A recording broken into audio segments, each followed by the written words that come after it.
Aujourd'hui, les droits de l'homme est un sujet central dans notre société. Ils sont au cœur de nombreux débats et polémiques à travers le monde. Et comment peut-on les définir?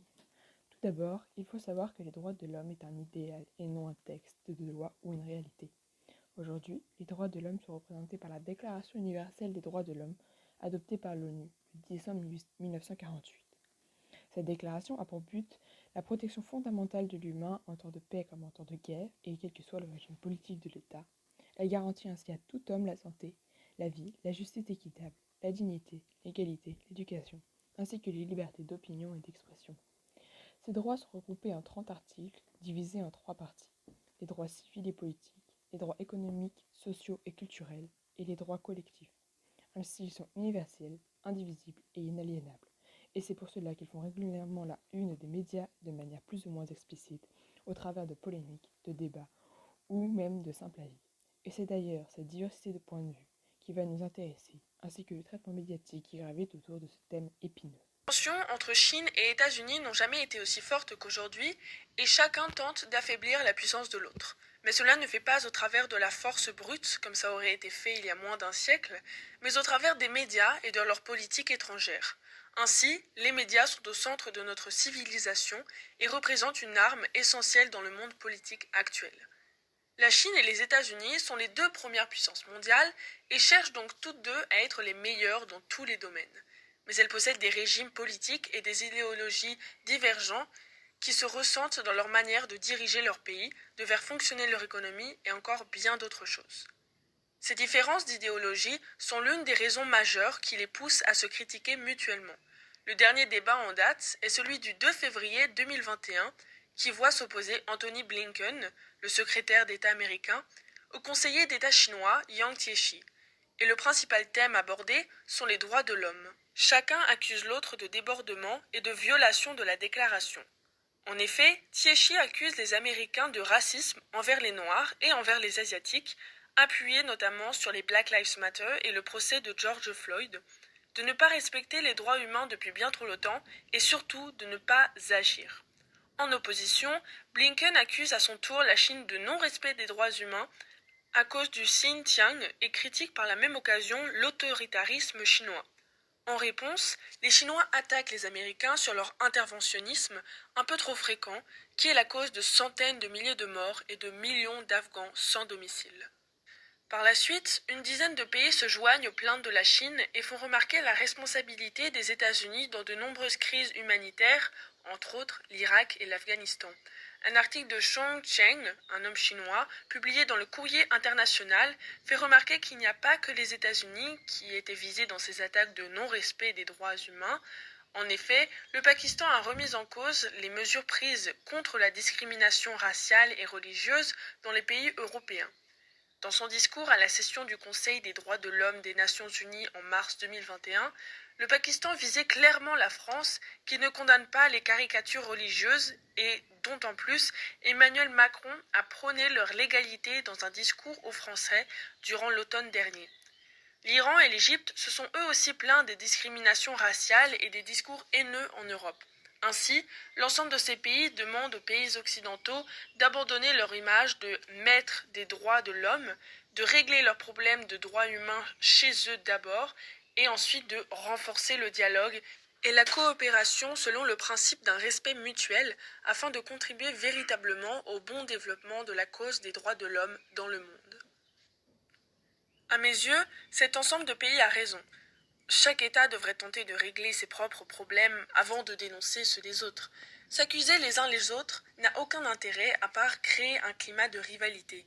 Il est donc un bon choix de vouloir renforcer le dialogue pour contribuer au bon développement des droits de l'homme. Cela étant, il y a quelques problèmes avec les droits de l'homme. J'ai l'impression que dans certains cas, ils ne sont que question de point de vue. Comme par exemple le Pakistan qui condamne le choix des Européens par rapport aux caricatures car il les considère comme une discrimination de leur religion. Mais le problème est que si on se met du côté français, avec les idées pakistanaises et que l'on condamne les caricatures, on se retrouve donc avec une atteinte à la liberté de presse. Les États-Unis ne sont pas les seuls à commettre des massacres et des répressions au nom des droits de l'homme. En effet, la Chine impose aux habitants du Xinjiang, les Ouïghours, une surveillance policière drastique et dans de nombreux cas un internement dans des camps de rééducation. Il s'agit donc d'une atteinte aux libertés de l'homme. Et pour répondre à ces accusations et expliquer ce fonctionnement, le gouvernement invoque les droits de l'homme et affirme que ces centres de formation professionnelle ont pour but d'éloigner les habitants de la tentation de l'extrémisme religieux et du terrorisme. Ainsi, en enfermant les Ouïghours, ils protègent le reste de la population chinoise. Mais cette mesure, présentant des protections d'un peuple, semble tout de même un peu floue. En effet, que très peu d'informations ne semblent sortir à propos de cette répression, et on remarque que les médias chinois restent quasi muets sur cette affaire, comme l'affirme un journaliste du Figaro en novembre 2020, Doc 5P. Mais cela n'est pas le cas de la presse étrangère, particulièrement les pro-américains qui cherchent toutes les failles du gouvernement chinois. Et le meilleur exemple dans cette affaire contre les Ouïghours, c'est le scandale Huawei. En effet, le cabinet de recherche américain IPVM accuse ouvertement, dans un article de presse, Huawei d'aider le gouvernement chinois dans sa politique contre la répression des Ouïghours en développant un logiciel de reconnaissance faciale.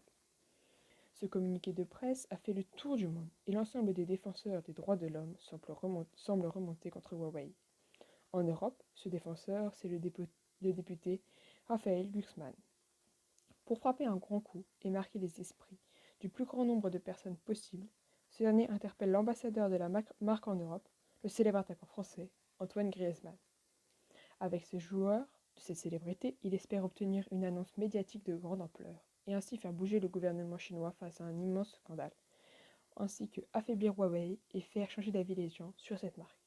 Seulement le biais de l'annonce de la rupture de contrat entre Huawei et Griezmann ne se fait pas de la même manière que l'article d'IPVM. L'attaquant bleu utilise les réseaux sociaux et son compte Instagram aux 32 millions d'abonnés. Ainsi sa voix se fait entendre et la nouvelle est relayée dans l'ensemble de la plateforme, à l'exemple d'Hugo Décrypte sur son compte au jour du 10 décembre, ou même par l'ensemble des médias.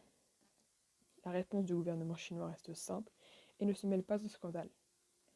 Toute entité indépendante a le droit de collaborer avec qui elle l'entend. C'est leur affaire, déclarait un porte-parole chinois lors d'un point presse. Et cela sera l'unique information de la part du gouvernement chinois dans la presse.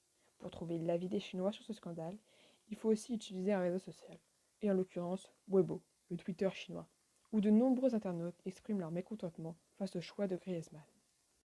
Grâce à Weibo, on peut connaître l'avis de chacun dans ce scandale, et on peut répartir ses points de vue en deux parties. Les pro-Huawei, comme le gouvernement chinois, ainsi que les internautes qui s'en prennent à Griezmann, ou les anti-Huawei, comme IPVM, Antoine Griezmann et Glucksmann. Le premier point de vue soutient la répression des Ouïghours car il les considère comme une menace, tandis que le deuxième condamne la répression car il considère qu'il est une violation des droits de l'homme par cet acte.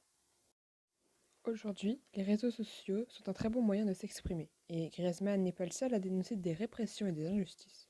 De nombreux acteurs, youtubeurs, mannequins et autres stars des réseaux sociaux utilisent ceux-ci pour faire passer des messages et solliciter l'aide de leurs abonnés.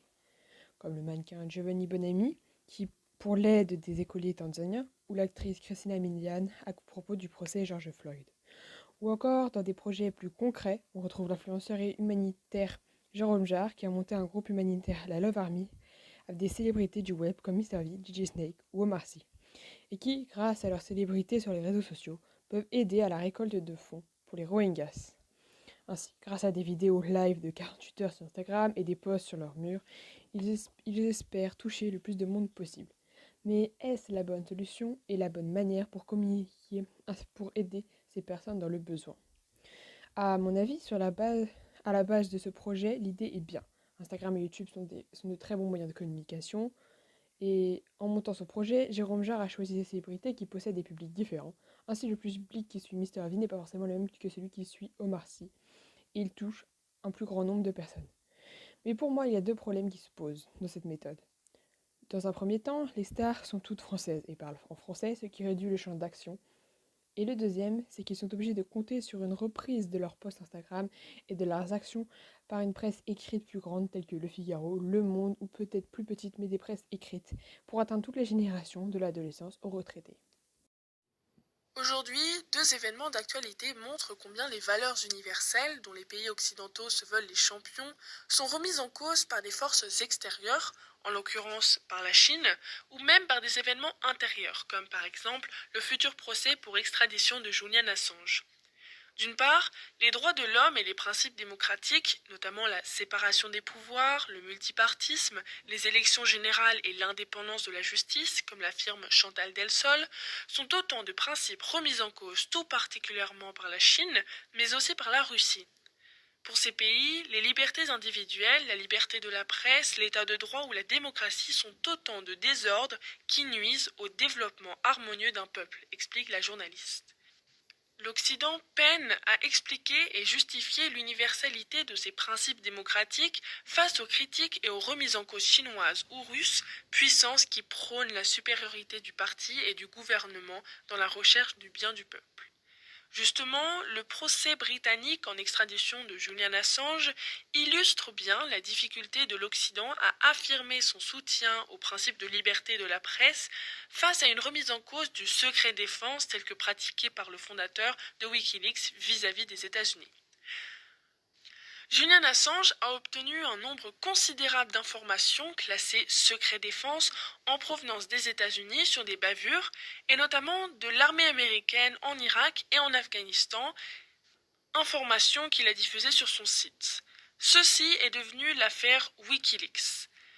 Les Américains se veulent les champions de la liberté de la presse, pourtant, quand elle vient à interférer avec leur propre gouvernement, ils ont tendance à vouloir protéger leur gouvernement. Il y a donc une limite à la liberté de la presse qui est explicite dans le cas de Julian Assange. Les plus de 150 avocats et juristes anglais soutiennent la liberté de la presse et demandent la libération de Julian Assange et le blocage de son extradition vers les États-Unis.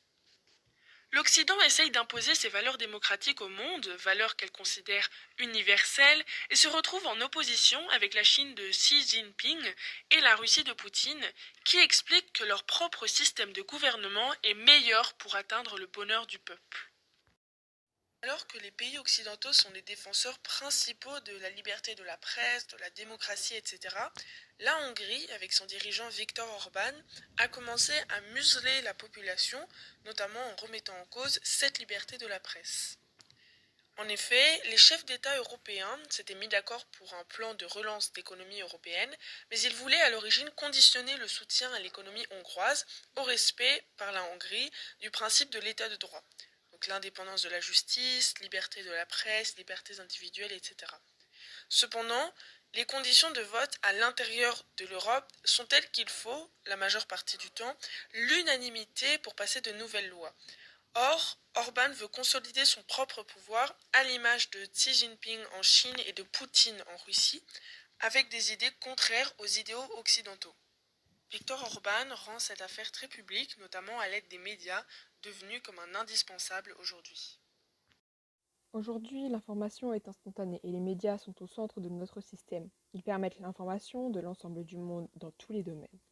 On remarque leur utilité dans le monde politique. Ils sont une arme décisive si on sait les manipuler à bon escient car ils peuvent être une marque de puissance pour un État.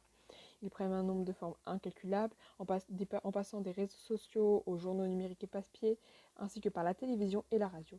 Et c'est en effet cette multitude de choix qui permet l'accès à tous à l'information et à la parole.